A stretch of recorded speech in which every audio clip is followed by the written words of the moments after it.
Hello everyone. In today's video, I will be discussing about electrophoresis technique in detail. So let's get started. Electrophoresis is a special chromatography technique used to diagnose many diseases in routine day-to-day practice. Electrophoresis means the motion of charged dispersed particles or dissolved charged molecules relative to a fluid under the influence of a spatially uniform electric field. The phases in electrophoresis technique are of two types: stationary phase, which is a gel medium, which could be agarose or polyacrylamide, and mobile phase, which is the electric current applied. Thus, in the method of electrophoresis, there is application of electric current to a gel medium and sorting of DNA, RNA, proteins, and carbohydrates. Electrophoresis is basically of two types: capillary electrophoresis and gel electrophoresis. The gel electrophoresis of three types: sodium dodecyl sulfate polyacrylamide gel electrophoresis, blue native gel electrophoresis, and native gel electrophoresis. Let's talk about the method of electrophoresis.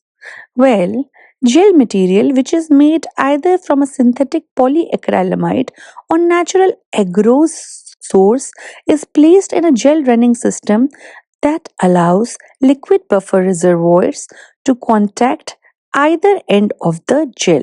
After the sample is loaded at one end, an electric field is applied across the gel. Because the samples have a charge, often conferred by sodium dodecyl sulfate, they will move through the gel at a rate determined by the size and charge characteristics of the molecule and the strength of electric field. In general, molecules of a larger size or smaller charge moves more slowly than molecule of a smaller size or highly charged one. This separation is stopped by removing the voltage or when molecules reach their isoelectric point, which is an equilibrium at which frictional and electric forces are balanced, and because of this specific bands are formed which are analyzed in the lab by pathologists in the process of electrophoresis. The stationary phase. In gel electrophoresis, the stationary phase is a slab of a gel which is made of agarose or polyacrylamide. This slab is immersed in a buffer solution to maintain a particular pH and ionic strength. Small wells are made in the gel and the analyte, which may be extracted DNA or blood or another body fluid, is put in the well. Positive and negative controls are run with each case. In capillary electrophoresis, the stationary phase is a thin column similar to capillary used in gel electrophoresis. The capillary itself may be the stationary phase or it may be filled with another material. The mobile phase. The mobile phase in electrophoresis is an electric current when the capillary or gel slab is immersed in the buffer.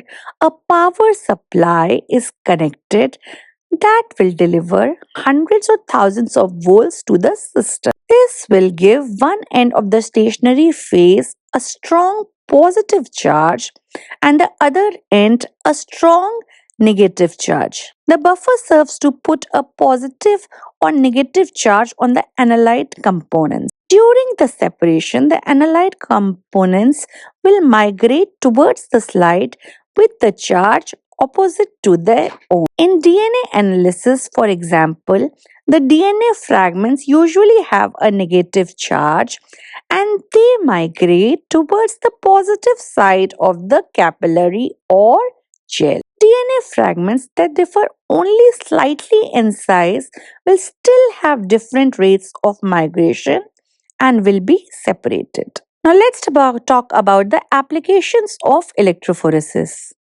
Well, electrophoresis technique is used in DNA typing. This is the only method available for separating DNA fragments suitable for forensic DNA typing.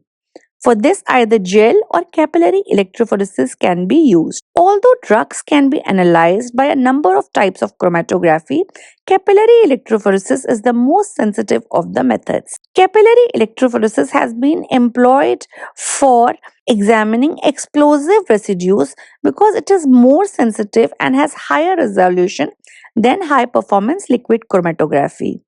Most organic explosives can be separated by this method. For gunshot residues, again, capillary electrophoresis is very sensitive. It must be optimized for detection of inorganic substances in this application. Electrophoresis can be used in the field of hematology to analyze hemoglobinopathies. Protein electrophoresis can be used to detect various diseases, most commonly in gammopathies like multiple myeloma, etc. Bacterial species identification can be done using electrophoresis. Molecular and microbial fingerprinting can be done using electrophoresis. Complex lipids can also be sorted by this method. And proteomic studies in plants, animals, and humans can be done by the electrophoresis technique.